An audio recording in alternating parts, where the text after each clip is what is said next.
Hello, folks, and welcome back to another episode of CamBro Conversations.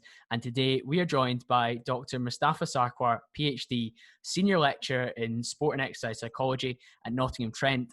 And we are speaking about an area of his expertise, which is resilience. During this period of the coronavirus, resilience has been tested to the maximum, and we probably have learned more about ourselves. So it's a topic that I cannot wait to explore with an expert. Mustafa, welcome to the podcast. Thank you very much, Colin, for having me. Looking forward to our conversation. Yeah, I was delighted to be able to get you on. And my approach to the podcast so far has always been to try and get experts in their field who come on and can deliver on key actionable points. And I know we've joked in our preamble before this about in academics, sometimes you get such a high level of information that it's hard to action. But whenever I've heard you speak previously, you're able to take this brilliant high level stuff and then relate it to a range of different people. So previously I know coaches, businesses, athletes, and that's what we're hoping to get from today. So can you give us a little bit of a background on the work that you've done in this area so far? Yeah, sure. So I'm currently a senior lecturer in sport and exercise psychology at Nottingham Trent University. I've been at Nottingham Trent now for just over 5 years.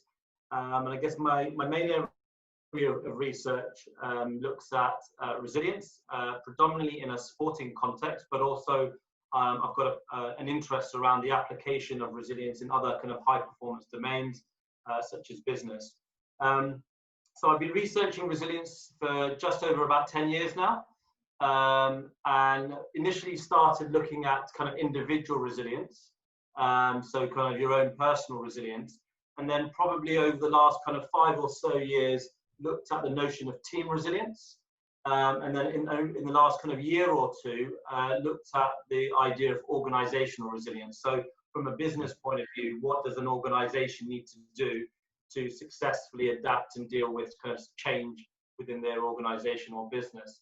I guess alongside that research, looking at individual, team and organizational resilience, I've started to apply some of that research in practice. So work with a variety of teams and organizations to think about what they can do to develop resilience, either individually through their team members, or more specifically looking at the role that coaches can play, for example, in shaping the environment so that athletes can develop resilience. So as you mentioned, academics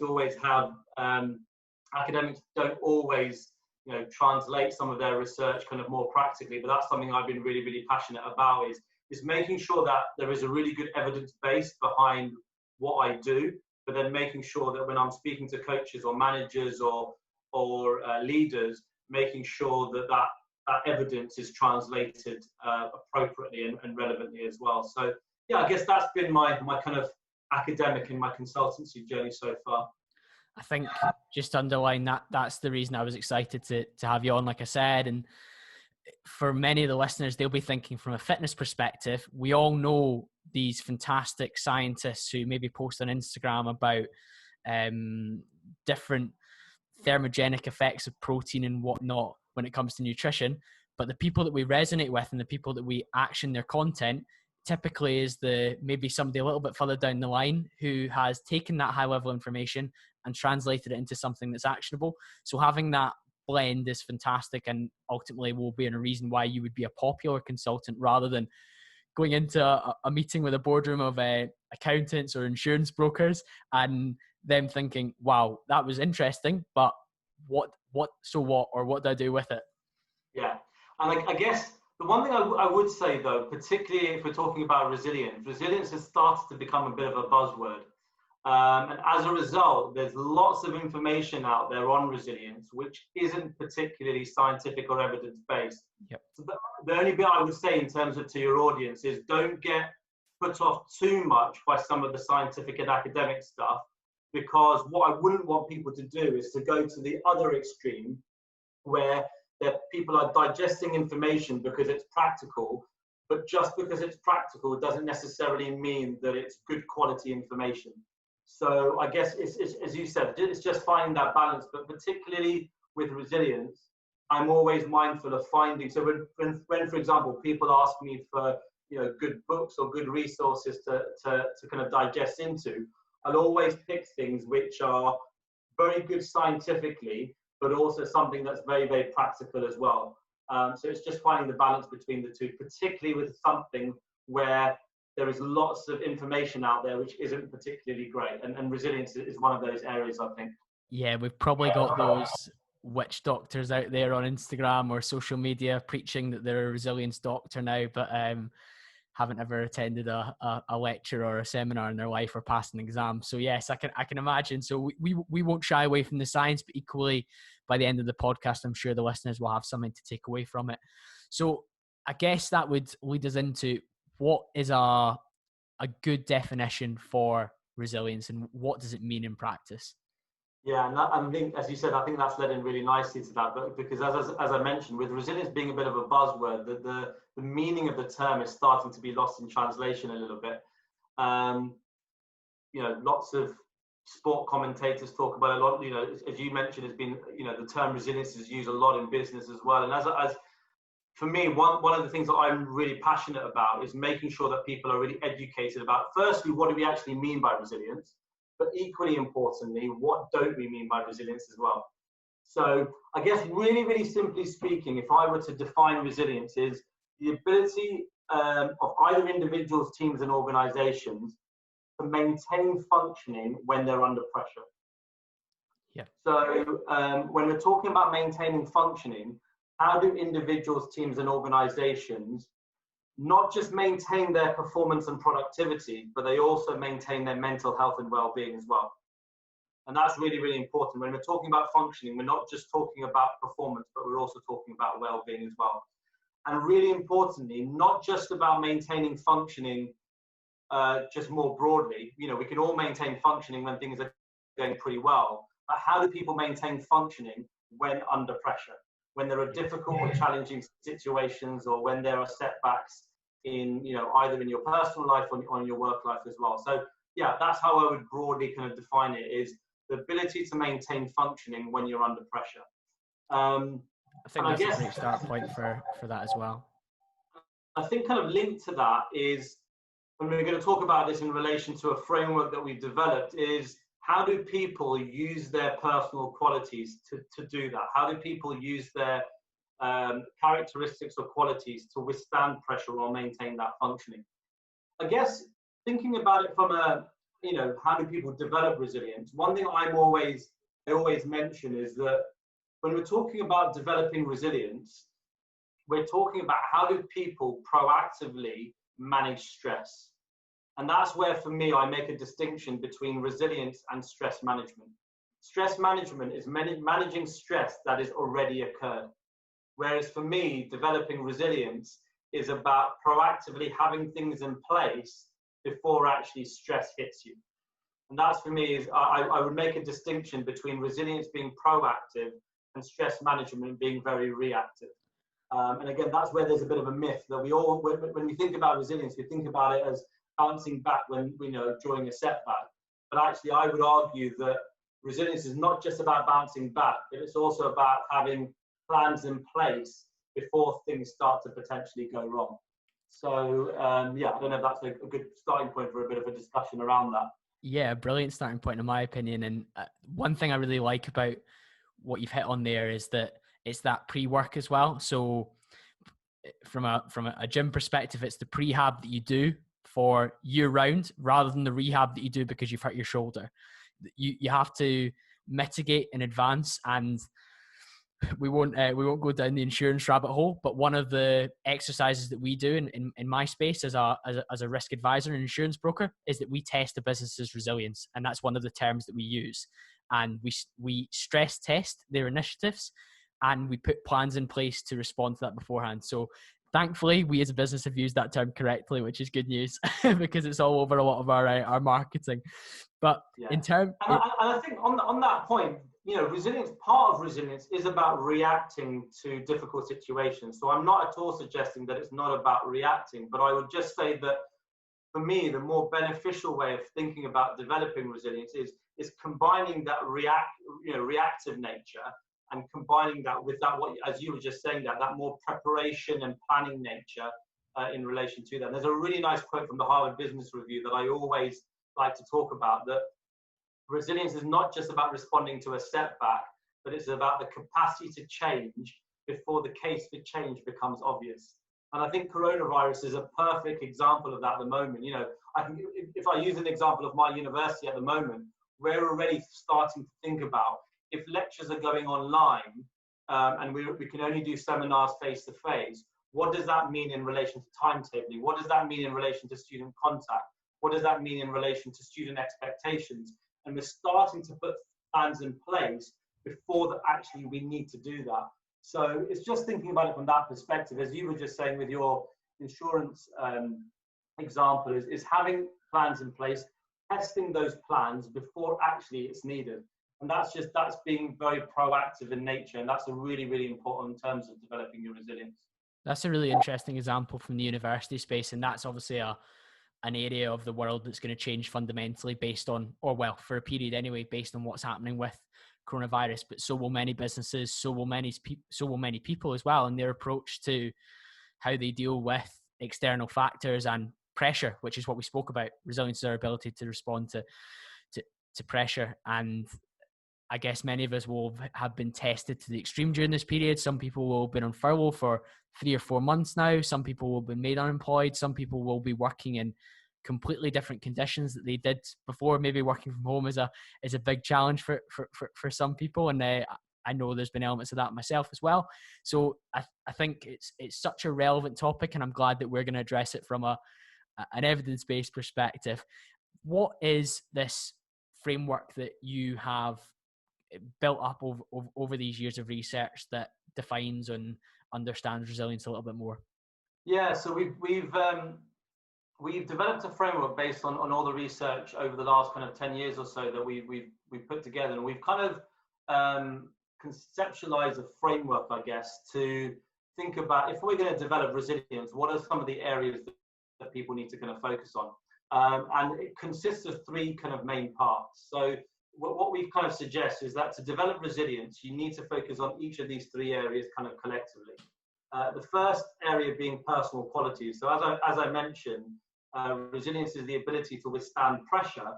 But if we're talking about what the responsibility of you as an individual is about how can you use your personal qualities, how can you use your personal characteristics to actually withstand that pressure. So personal qualities is the first part of the framework.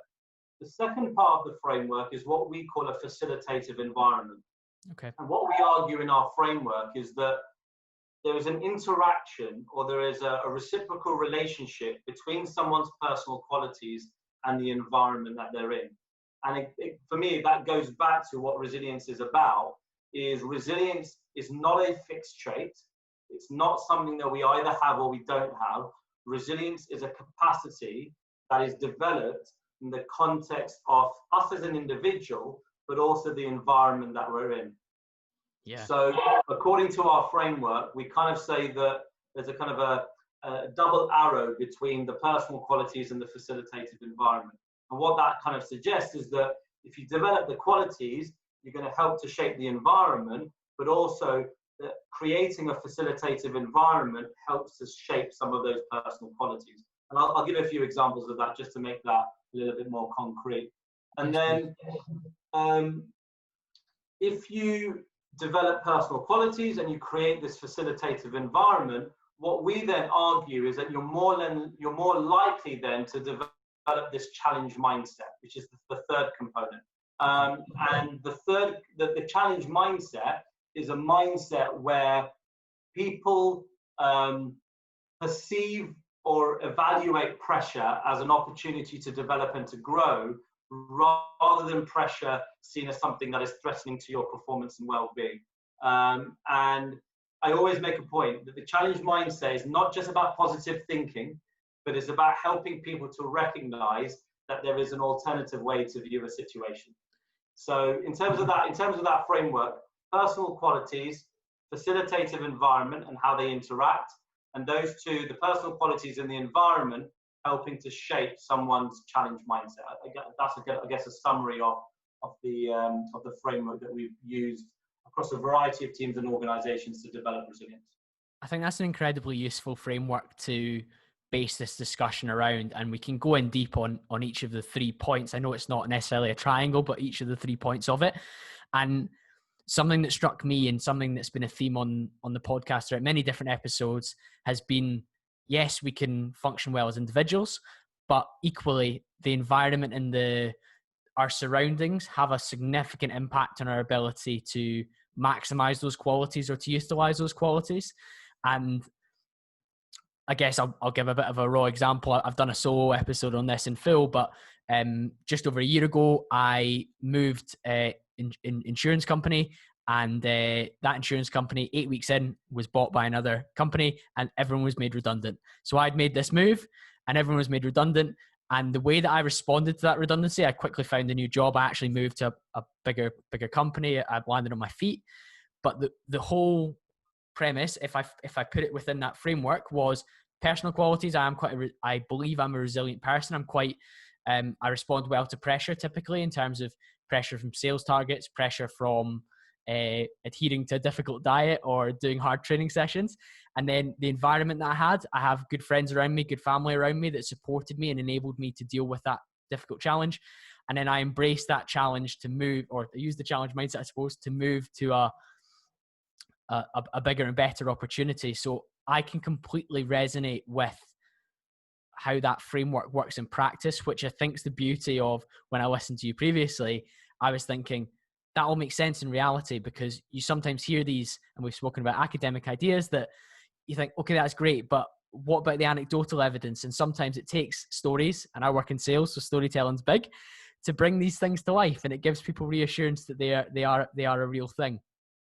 Yeah, and I hope that's the whole nature of the framework. We've used this framework across a variety of teams and organizations in sport and business, and yeah, we found it has resonated with individuals. I guess just one thing to note is that there are a variety of ways that resilience can be developed, and I wouldn't want to suggest that our framework is the only way of developing resilience. I think that would not be accurate of me to kind of suggest that, because we did a review of all the resilience training initiatives that have been done in the workplace in the last kind of 10 years or so.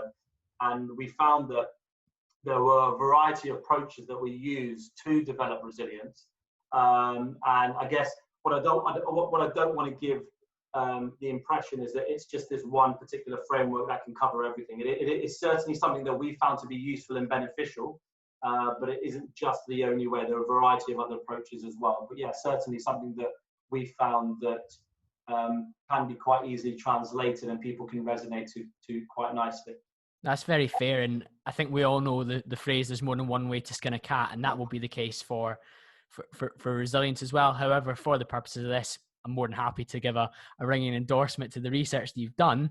And if we can apply that framework, sometimes people just need somewhere to start. Whereas if we listed 3 or 4 different frameworks, then people might be torn between which one, and it gives them another reason to procrastinate on improving their resilience. Whereas we'll go into how they can really improve on these things. And I guess the first point to look at is personal qualities. So in terms of personal qualities, for starters, are there common ones that you see in your research among what you would deem as already resilient individuals? Yeah, and I just want to pick on that point, because you also mentioned, for example, you considered yourself to be a resilient person, and you were saying that are there any common qualities of a resilient individual? One thing I'm very, and it might just be a language thing or me being maybe particularly picky, but I like to move away from talking about an individual as resilient or not. Yeah. Because for me, resilience is a very context-specific capacity. You might be able to demonstrate resilience if we use your 2 main audiences. You might be able to demonstrate resilience in a fitness context, but actually then when you go into your workplace or business context, you might not be able to apply and use those same personal qualities in that context. So whenever I hear people kind of saying, this particular person is resilient or I'm not particularly resilient, I'd always just challenge that slightly to say, actually, you might not be resilient in this context, but actually don't give a blanket answer to say you're not resilient at all whatsoever. So just as a bit of a caveat to that, I just wanted to kind of highlight that. In terms of personal qualities, there are probably 4 or 5 kind of key areas or kind of commonalities that we've kind of come across in terms of our research. So I guess firstly, what we've identified is personality being a really important point. And what we've kind of identified is someone who has got a positive and proactive personality. Now, a positive personality is not this kind of fluffy concept in terms of someone who is just extroverted and bubbly all the time. Actually, in some cases, being kind of unrealistically optimistic actually is quite a negative. You actually need to be realistically optimistic, and it's not just having wishful thinking. Of course. The really important part of your personality is being proactive. And proactivity actually is something that can be developed and something that can be trained, where people automatically look to either change things in their environment, or they look to seek out new change, they look to seek out new development opportunities. So for example, those of you people who've been in lockdown, for example, there are certain people who would have looked to automatically think, okay, what can I do in this situation that might be able to develop new skills or new hobbies, etc., etc. So personality definitely is a really important personal quality as part of that. Probably number 2 is, I guess, confidence is a really important personal quality.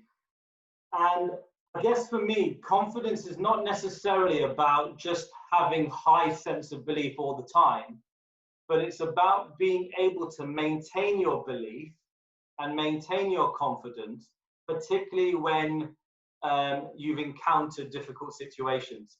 So often whenever I think about confidence, if you use a fitness example, often confidence goes up and down like a roller coaster. You can either have high levels of confidence when things are going well from a fitness point of view, you've had a good session, etc. You've not had a particularly good session, or you've not had a particularly good workout, and your confidence drops down again. And often confidence is a bit of a yo-yo.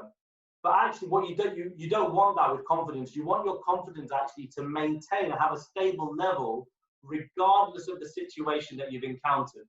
So the term that we often use in confidence is having a robust confidence. Yes. Rather than having high levels of confidence, it's about having robust, stable levels of confidence, regardless of the situation. So on those first two, Mustafa, the first one, I think you make such a good point around it not being this blind positive optimism, and it's almost realistic, bright outlook, but not to the extent that you're blind to challenges or what's going on. And then equally, what I like about the confidence one, it's a robust level of confidence, probably confidence within the domains of your own competence as well. And that sounds a bit of a mouthful, lots of C's in there, but confidence within areas that you feel that you can contribute should be fairly steady regardless of what happens. So like you say, confidence within your ability to adhere or carry out a workout should be fairly high once you've done it for a period of time. It shouldn't up and down and skyrocket and dive based on maybe difficult circumstances. And that again straight away strikes me as robust and resilience have some overlaps in terms of what we would initially think of when you say those 2 words. Yeah, and I think in terms of confidence, to ensure that your confidence is robust, I think one of the I guess key tips for me is to make sure that you have confidence from a variety of different sources. Avoid relying on confidence from just one particular thing. So if I use a sporting example, if you're gaining confidence just from, let's say, for example, winning, and obviously winning is something that is not in your control. As soon as you start to lose, your confidence is going to be massively hit, particularly if you don't get confidence from other things. If you're solely relying on confidence from just winning or achieving or just performance, but you don't rely on other things, for example, confidence from your teammates, confidence from your preparation, confidence from your social support network. If you're not relying on other bits of confidence, and actually your confidence then becomes quite flaky. So it's important to have a broad base of confidence, and that comes from having confidence from a variety of different things, rather than just relying on one thing in particular. Excellent.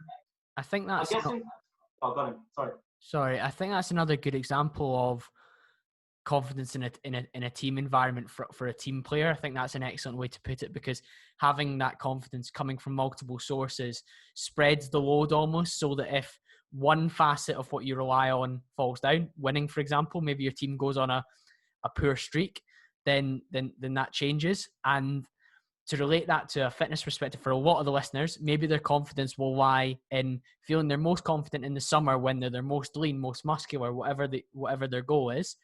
And during the winter, if that falls away and you've placed all your confidence and your worth within how you look, you've maybe forgotten about things like performance, things like function, things like health that should sit alongside that. And I guess that's an interesting point for the listeners who maybe can't relate to the team example, but can maybe relate to that one as well. Yeah, and I guess if I use that example, maybe with the fitness, for example, rather than getting confidence just from, for example, losing weight or weight as an example, you know, weight is one of those things which is so many external factors can contribute to weight. So if you're relying on confidence on just weight as one outcome variable, as you said, if you're not concentrating on impacts on your health and your fitness and other aspects which are probably a little bit more in your control, that's probably when a knock on your confidence is going to have an effect, which will then in turn have a knock-on effect in terms of your resilience. So I think confidence is a really important personal quality for people to think about. And then probably another one which I'll mention, which I think is probably more important now with COVID and lockdown, people working from home, is the ability to maintain focus. And part of your ability to maintain focus is where you get your balance and perspective from. So whenever I talk to athletes about maintaining focus, I always use the analogy of a light switch. Okay. You know, you have a light switch, and the light switch gives you the ability to switch on and switch off. And focus is a very, very similar thing, where it's really important to be able to switch on. It's really important to be able to maintain that focus and concentration when you need to. But often, we don't often think about resilience as also the ability to switch off. So, you know, it's really, really important for people to take the time to rest, to recuperate, to recover. And part of that process is being able to, and I don't like using the word work-life balance, because balance for me suggests that it's 50-50, whereas actually a lot of the time it's not 50-50. But it's still finding something outside of your work that will allow you to recharge and allow you to give that sense of perspective. So yeah, maintaining focus or maintaining balance and perspective, I think, is another personal quality that's really important as well. Yeah, so that's us gone through three. Is there a fourth that you would want to touch on? Yeah, there's a couple more. I'll just touch upon one. Which I kind of really want to emphasize is social support. Okay. And people will not automatically think that social support is a personal quality. What has that got to do with me in terms of my own kind of characteristic or something that I can actually do? But the reason why it becomes a personal quality is because it's not necessarily about external social support. It's not necessarily about getting social support that's important, but it's about your perception of social support. Yeah. And that's why it's down to you, or it's more related to your quality as an individual. And there's research suggests there's a big link between resilience and social support. But as I mentioned, it's not necessarily about getting social support that's important, but it's about recognizing that social support is available to you. And one really, really simple exercise that I do in relation to that when I'm working with individuals is for you to have a think about, firstly, what type of social support do I need? Do I need emotional support? Do I need technical or financial support? Do I need informational support? So what kind of support do I need? Yeah. And then thinking about who is best placed to give me that particular support. So for example, with emotional support, is it a colleague? Is it a friend? Is it a family member? But then drilling down more specifically, if it's a family member, is it your mum or is it your dad? you know individually actually who is your best person. If you needed emotional support, who is the best person to give you that particular type of support? And that's often when social support doesn't go quite right. It's not because people don't have social support, it's that they don't recognize who is best placed to give them the support that they need. So for me, that's the fourth, probably one of the important one, which is important in any context, is that perception of social support. That's an incredibly powerful concept, and we're going to move on to talk about environment, and I suppose it links in some ways, but it's more about that awareness piece of what type of support is available for you. And if we hark back to my redundancy period, which came as a complete shock, and many people may be experiencing that in the near or current future with regards to what's happening with COVID, knowing who I could go to for the particular type of support on that day that I needed. So maybe I needed to speak to my friend who I considered to be extremely high agency and quite hardline, to tell me, it's all your fault. Take personal responsibility. You made this move. Although it's not your fault the company has been bought over, but it's your fault. You now need to find a new job and you need to get yourself out there. So speaking to him, fantastic. It might be that I need to speak to my mum to have a bit of an emotional kind of discussion about, a bit woe is me, but also don't worry, I've got it out of my system now. I can move on. And I think that's a really interesting concept for us to appreciate, that it's one of the pillars of our personal qualities when it comes to having a good level of resilience. Not being a resilient person, I won't say that again, but having a good level of resilience and able to respond to events. Yeah, and using your example, if, for example, you switched your friend and your mum around and you went to your mum for that hardline kind of advice and guidance, but you went to your friend for the emotional support, you might then have that perception that you haven't got support available. Yes. Whereas actually you've got support from your friend and your mum. It's just that the functions that they play are quite different. And you mentioned the word awareness. For me, resilience, we'll talk about this in terms of the challenge mindset, but resilience for me, and psychology actually for me more than anything else, boils down to self-awareness.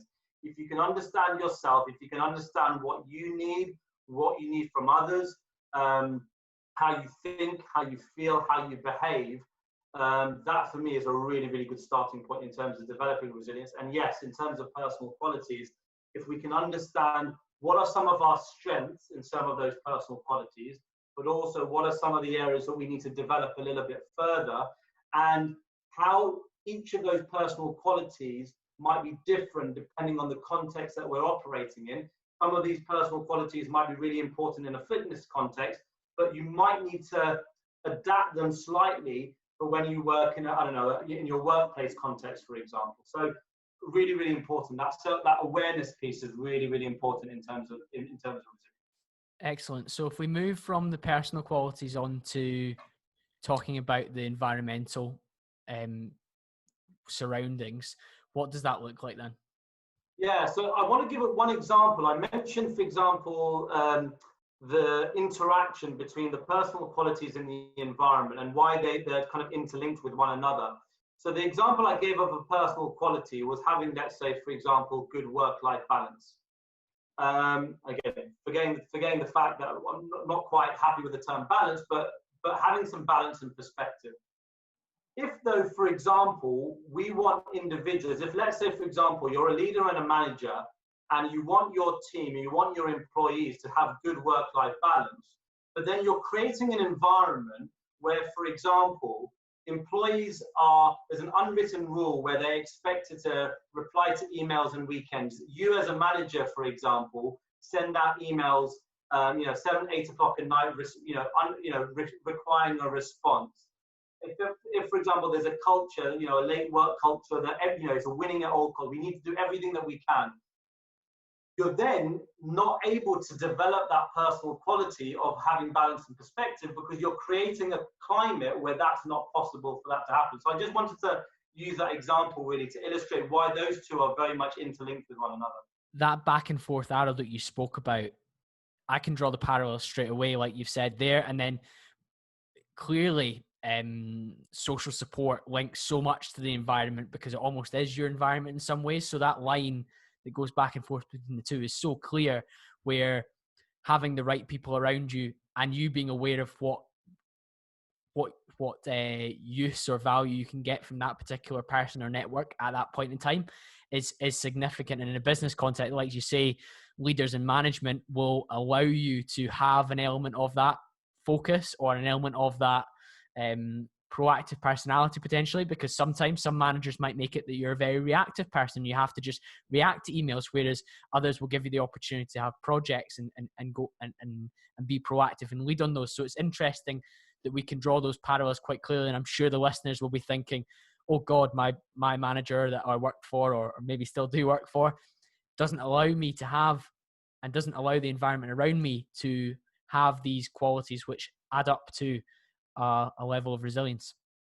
Yeah, I guess one thing to highlight is that, yes, not when we talk about the environment, and for example, a lot of the consultancy work that I do a lot of work with sport coaches to think about what environment are they creating for the athletes that they're working with.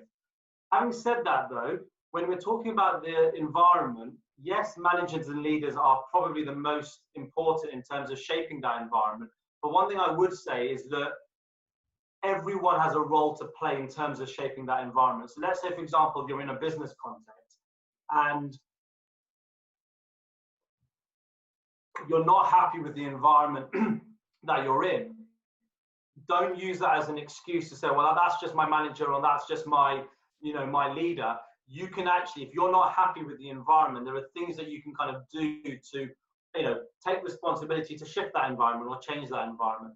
And the other reason for me why environment is really important from a resilience point of view is when we think about developing resilience, and a lot of businesses, and it's happening in fitness and the university and in a lot of areas, when we're thinking about developing resilience, we kind of say, well, you need to be more resilient. You as an individual need to do something about your resilience.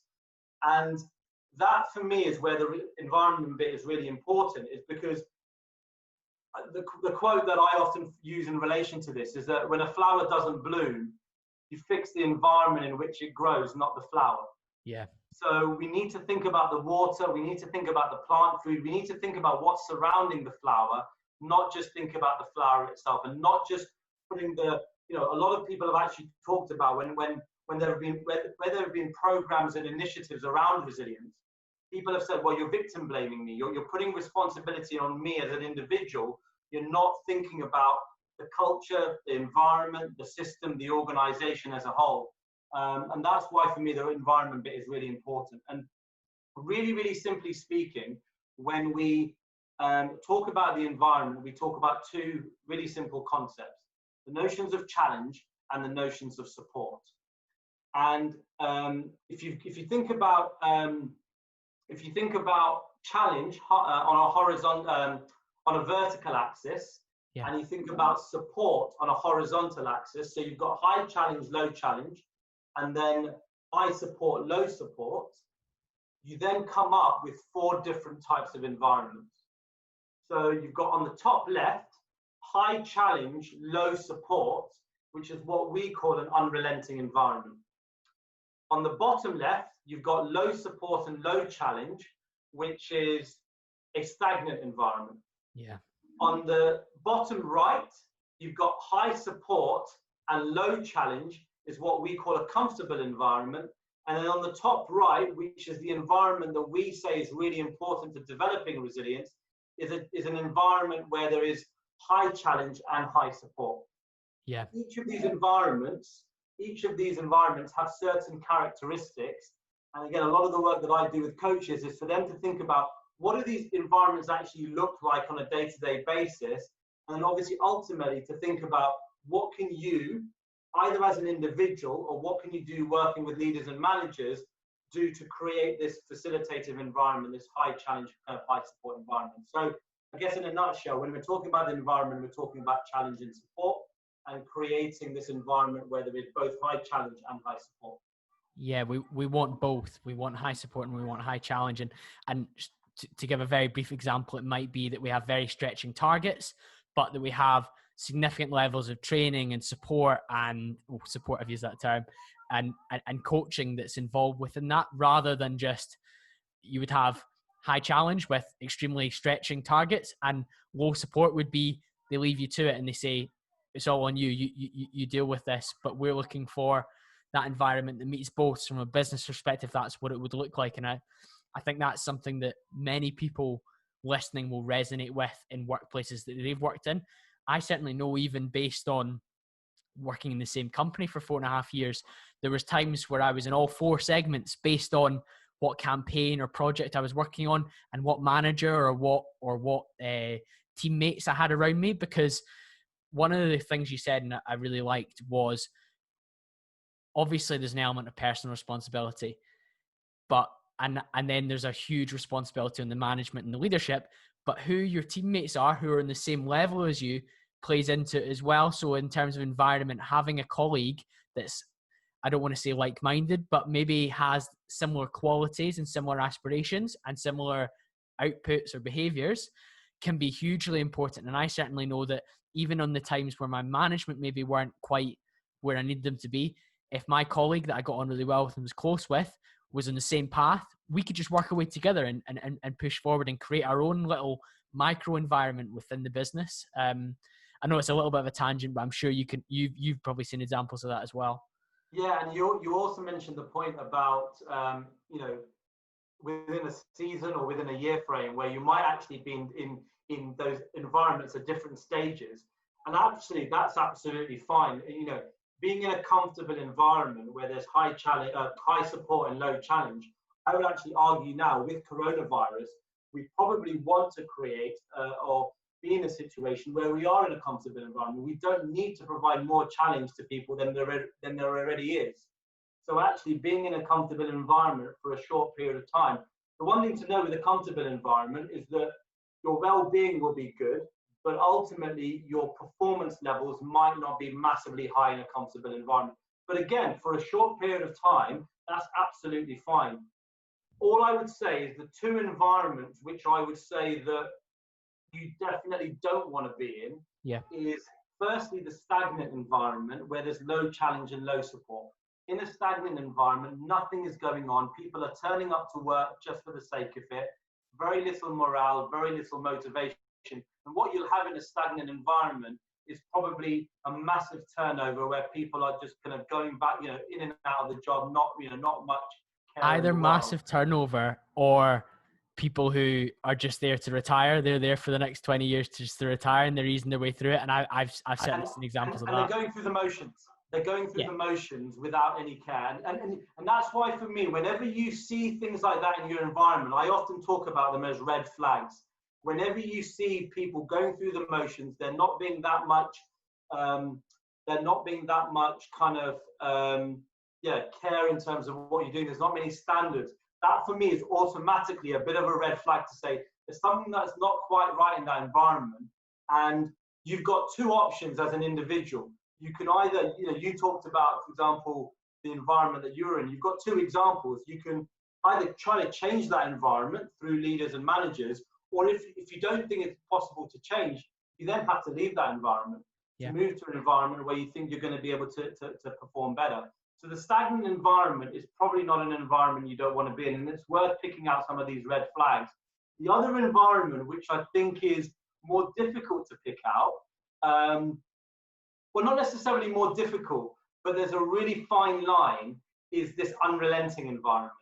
Because I would say in a business context, there are lots of businesses out there which are in an unrelenting environment where there is high challenge and low support. And people think that actually I'm fine in that environment. But what people don't always recognize is that an unrelenting environment is okay. I would probably say I don't think it's okay. People don't need to be in an unrelenting environment to perform. I actually think you can be in a high challenge and high support environment and still have some still really good outcomes. But if people think, okay, I want to really, really push my team, yes, an unrelenting environment, you can do that for a short period of time. But actually, over a long period of time, you're going to get people who are going to burn out. You're going to have people who their well-being is going to be massively affected. And in a very similar way to a stagnant environment, you're going to have people who are going to leave in an unrelenting environment. So Yes, I guess my point being with that is that I think businesses and managers think, well, I can either be challenging or I can be supportive. And I'm trying to say, no, that's not the case. You can be challenging and supportive at the same time and still have some really, really good outcomes.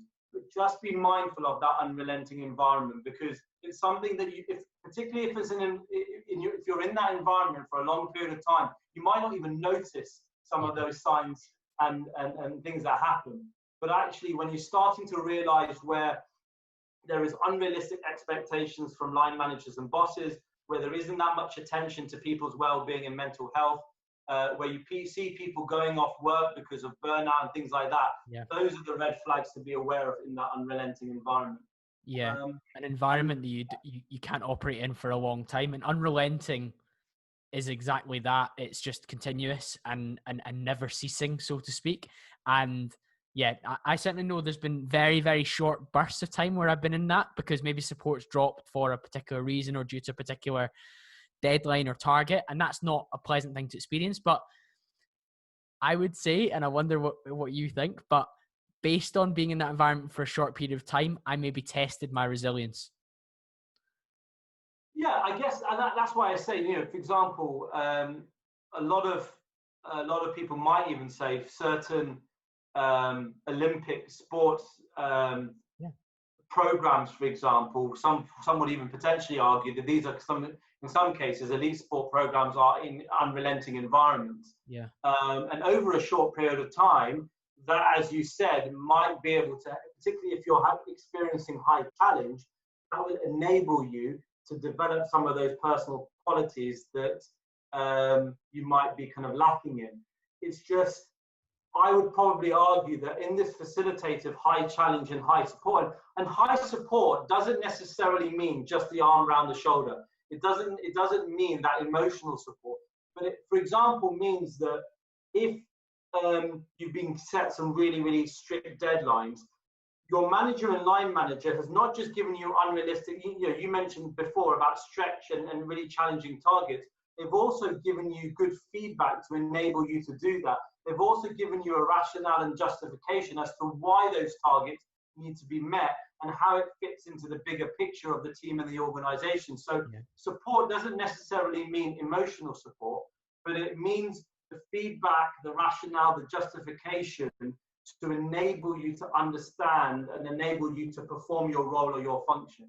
And from my point of view, not enough businesses, not enough managers, they take that for granted. And for me, that's a really important part in terms of creating that environment. It certainly sounds that way. And I guess I would add technical support to that as well. So training or even resource support. So resource in terms of if your target's gone up and you have a marketing budget, then your marketing budget might go up on a percentage basis with that. Now, we've really gone hard on personal qualities. We've spoken about 4 of those. We've spoken about the environment. What is the third piece of this jigsaw, or the framework as it's more effectively called, the challenge mindset? Can I briefly just go back to the environment very, very quickly? Yeah, please. Just to talk about one area, which I won't go into detail, but just kind of leave your listeners to maybe do a little bit more reading or kind of searching if they're interested. One of the characteristics of a facilitative environment, and there's been a lot of research on this in business, not a lot in sport, but a lot in business, is the notion of psychological safety. And psychological safety is a term that's been coined by Professor Amy Edmondson from the Harvard Business School. And psychological safety is an environment or a climate where people feel free to take risk, and they have a feeling of safety in terms of sharing their opinion, voicing their thoughts without the fear of judgment or without the fear of retribution. And I think for me, that's a really important part in terms of businesses where people are, a lot of the research has shown if you create this psychological sense of psychological safety, you're more likely to lead to better innovation, better decision-making, better creativity, etc. So I just wanted to just finish that off by talking about that before going on to the challenge mindset. But there's loads of information out there about psychological safety, and we know that there's a link between psychological safety and resilience and the environment that people have created. That's certainly something that I would probably explore, and I'm sure there'll be a number of the listeners that will go down that rabbit hole as well. In terms of the challenge mindset, then the third piece of this, not as a triangle, but the third piece of the framework, what does that look like? You say not a triangle, but actually it is a triangle. And the reason why it's a triangle is because what we kind of say is, so you've got the personal qualities in the environment, which are on the bottom part, I guess, of the triangle. And what we then argue is that if you develop qualities and you shape the environment, both of those two things put together lead to individuals creating this challenge mindset. So yes, to some extent, it is that kind of hierarchy to some extent. So a challenge mindset is a mindset where pressure and stress is seen as an opportunity to develop and to grow, rather than pressure and stress is seen as something that is threatening to your performance and well-being. Because if we go back to the definition of resilience, the ability to withstand pressure and the ability to maintain your functioning when you're under pressure, when we're talking about a challenge mindset, we're talking about how do people filter or perceive pressure? How do people view pressure? Do they view pressure as a challenge, or do they view pressure as a threat? And a lot of the work around the challenge mindset has been done, or a lot of the work that I've drawn upon from the challenge mindset is a lot of the work that the US Army have done. Okay. So the US Army have spent over $100 million on building soldiers' resilience. They don't call it the challenge mindset, but a lot of the work that they do is based around what we've termed the challenge mindset.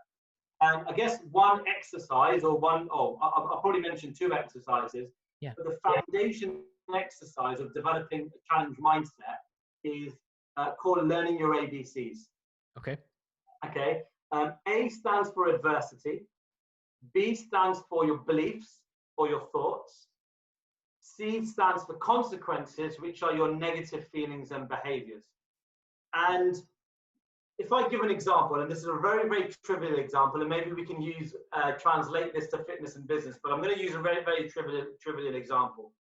I didn't get selected for the choir. That could be the adversity. That could be the negative event or circumstance. Yep. After not being selected for the choir, you might feel sad and want to give up practicing singing. Okay, those are your consequences. Those are your negative feelings and behaviors. Yep. So we automatically associate feeling sad and giving up practicing singing with I didn't get selected for the choir. Yeah.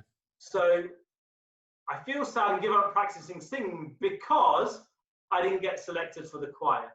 What we don't always appreciate, and this is where the awareness comes in, is I didn't get selected for the choir might make us have certain inner beliefs and thoughts, and that's what I call your inner voice. I didn't get selected for the choir, and in your head you might be thinking, I've got a terrible voice, I'm never going to get good at singing. And it's those beliefs of I've got a terrible voice, I'm never going to get good at singing, that then leads us to have certain beliefs and consequences. Yep. So part of learning your ABCs is recognizing that we go through a process of A, B, and C rather than going straight from A to C. And part of the challenge mindset is helping people to recognize and reframe some of those beliefs and thoughts that they might be experiencing as a result of a challenging situation. That exercise makes total sense to me because it's all about that self-talk and how you said inner voice. And that's something that I'm a big proponent of, because how you speak to yourself helps you interpret the events, the adversity, for example, not being selected for the choir, and then that becomes your consequences. So in the best possible example I think I can give, people, maybe adversity, you've never been able to stick to the diet that you've set yourself up for the last 3 years before going on holiday. Inner thoughts and beliefs are, I'm just rubbish at dieting, I've got no adherence, I always fall off at the weekends. And then the consequences are that you never ever commit to something. You it's a self-fulfilling prophecy. And like the choir example, if you stopped practicing your singing or you thought you were going to be rubbish, then you're never going to make the choir ever. So it's that ABC process, and the middle piece being how we communicate with ourselves and how we speak to ourselves, that inner voice that you spoke about. That's a really useful exercise. And I guess people that show high levels of resilience under pressure will have that positive, proactive personal quality that will translate into their self-talk. So that's maybe a kind of a segment of this podcast. If somebody listened to that back, they would know that they could use ABC, and the B, how they speak to themselves, using that personal quality that is seen in resilient people, being proactive, positive, not to the point of delusion, but to put yourself in a place where your consequences are more positive off the back of how you've spoken to yourself. Yeah, and that's why all of the, obviously we're talking about these three different parts of the framework kind of separately, but that's how each of these areas kind of interlink with one another. I guess probably one thing to mention is that, I think I said before, that resilience, and particularly the challenge mindset, is not just about positive thinking, but it's about helping people to recognize that there is an alternative way to view a situation. And it's not always black and white. And you mentioned there about self-talk. That's one thing I think is really important, is for people to understand what are they saying to themselves and what language are they using, because language for me is really, really important in terms of resilience. And another exercise, I guess, linked to the ABCs, which again, I think people find really useful, which is linked to the Army program that I mentioned, is something called thinking traps. Okay.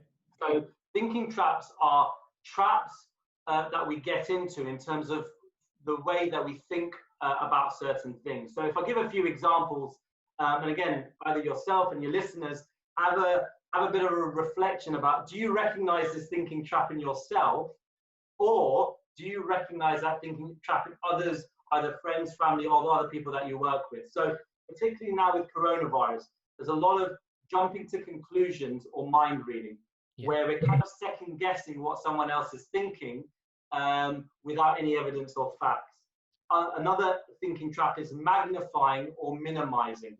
So magnifying the negatives of a situation and minimizing the positives. And I'm sure we've been in situations where we can only think about the negatives of a situation, but we can't think about the positives. There might be loads of positives, only one negative, but we'd always pick out that one negative over the positives. Personalizing is when we take things personally rather than looking at the kind of the bigger picture. Externalizing, when we look to blame other people rather than looking inwardly. So those are just a few examples. And for me, there are two things to do in relation to thinking traps. Firstly, to recognize when you are thinking irrationally or not logically. And ideally, if you can, verbalize your thoughts to someone else. Rather than keeping those thoughts in your head, either write it down if you don't feel comfortable speaking to someone about it, because actually the act of writing will help bring it to life. But if you can, either talk about it with a friend, a family, or a trusted colleague, and actually verbalize some of those negative thoughts.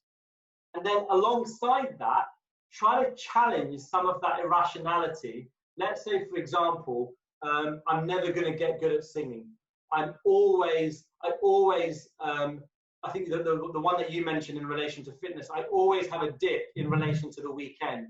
Try to challenge that irrationality just by asking some good questions. Yeah. And one really good question, one very broad question I always think about is there another way to view a situation? And I promise you, there is always another perspective. There is always another angle. So yeah, learning your ABCs is the foundation, and then maybe sort of moving on to thinking traps, and then helping to challenge some of that irrationality by firstly catching some of those negative thoughts, and then asking some really good questions to help you challenge some of that unhelpful thinking. Both of those exercises hit on the point that you made earlier about self-awareness and understanding what's going on inside these top 3-4 inches of our heads, depending on how big your forehead is. Like mine, it's very big, so 4 inches. It's a funny, difficult, challenging thing to do, potentially thinking about your thinking traps or doing your ABCs and looking at your internal voice. But from my own experience and my own understanding of what I've listened to from you before, they are searching exercises, but they do have clear outcomes when it comes to building a resilient personality or a resilient response to pressure. And I certainly know from anecdotally my experience that I responded well to pressure in a number of different circumstances. That's why I called myself at the start a resilient person. However, I appreciate that it's not a blanket term. It's resilient to certain situations. But overall, my resilience when called upon has been high.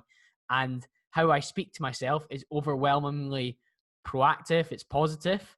I have more often than not, in most examples, I've had a good social support network, and the environment around me has either been good or I've tried my best to create a good environment. So it's great for me to see this framework and think about the times when I've shown resilience, whether I've kind of been where I've been in terms of these personal qualities, environment, and where I've been with that challenge mindset in terms of accepting that something has happened, and then using my own self-talk and awareness to interpret it as I should do. And I know you've dropped a few great quotes tonight, but I've always been a big fan of life is 10% what happens to you and 90% of how you choose to deal with that. And resilience is probably captured quite nicely within that term as well. Yeah, and I think another phrase or something that we always talk about in sports psychology, which I think underpins really the challenge mindset, is control the controllables. And in kind of in relation to that, and particularly in relation to the challenge mindset, there are certain things. If you think about the pandemic at the moment, we can't control when this is going to end. We can't control. We can control our own physical distancing. And by the way, this is a bit of a tangent, but I'm not a massive fan of the term social distancing, because actually we need to be actually very much socially more connected than ever. And actually, I prefer the term physical distancing. Okay. But we can control our own physical distancing. We can't control how other people do physical distancing. So if there are certain things that you can control, take personal responsibility for those certain things, whether that's trying new things at home, whether that's your own attitude, your own mindset, etc. If there are certain things you can't control, and this for me is, I guess, a summary of the challenge mindset, you can't control the situation or the event or the circumstance, but you can control how you react and respond to that circumstance. And for me, that provides a nice kind of overarching, I guess, sum of what the challenge mindset is about. Is it's helping people to react and respond better to pressure situations. And I guess one thing you mentioned about reflection and self-awareness in terms of your listeners. If it's something that you've not done before prior to hand, it's something that can be quite uncomfortable. Yep. It can be something that can be quite tricky in the initial instances. But the one thing I really encourage people is persevere with it. In the initial stages, you might find it really difficult. You might not find it particularly an enjoyable exercise. But the more you do it, the more you'll find value in it. It's not something that you'll find value in straight away, but the more you become competent in doing good reflective practice, the better you'll find the outcome. So for me, I guess as a sum to all of this, resilience isn't a magic pill. There isn't a magic answer to developing your resilience. Going back to the 3 parts of the framework, you might not feel as if you could do all of those 3 things together. That's fine. Concentrate on areas that you feel you can kind of focus on at this particular moment in time. If you don't feel you've got that much control in your environment, focus on the personal qualities and your challenge mindset. Yeah. If you're in a more of a position where you can control in the environment, then take more, I guess, ownership in relation to that. But I guess for me, kind of overall, it isn't a magic bullet. But the more time you take in terms of practicing these things, for me, resilience development should always be seen as a long-term initiative rather than a short-term quick fix. And that's how I phrase it really with teams and organizations. I think you summarized that so nicely, Mustafa. And for me, we talk a lot in the podcast about delayed gratification in terms of holding off on that instant pleasure so that longer term down the line we can reap the rewards. You can reap what you sow, the crops, the seeds that you put in now will become crops later, all that kind of terminology. And resilience and building resilience is just another one of those exercises where something worth having doesn't come easily. And that, when you talk about that little bit of pain and niggle when it comes to doing self-reflection, I know that really well. Recently, I started gratitude journaling, and initially I fell off because I didn't like what I was writing. Sometimes there were some nights where I was like, God, I really don't want to say this, but it's helped me become more self-aware. Maybe not in a resilience perspective, but it's helped me more self-aware in terms of gratitude.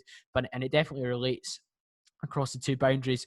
So I think we've given people a really good understanding of the research and what the information says, but equally what you can do as an exercise, those two exercises in particular, and also the different personal qualities that they might want to develop, the different environmental areas that they want to develop, with the balance between challenge and support, and then working our way towards the ultimate goal, which is seeing pressure and difficulties as an opportunity, or at least a challenge that we can accept, rather than just this horrible threat.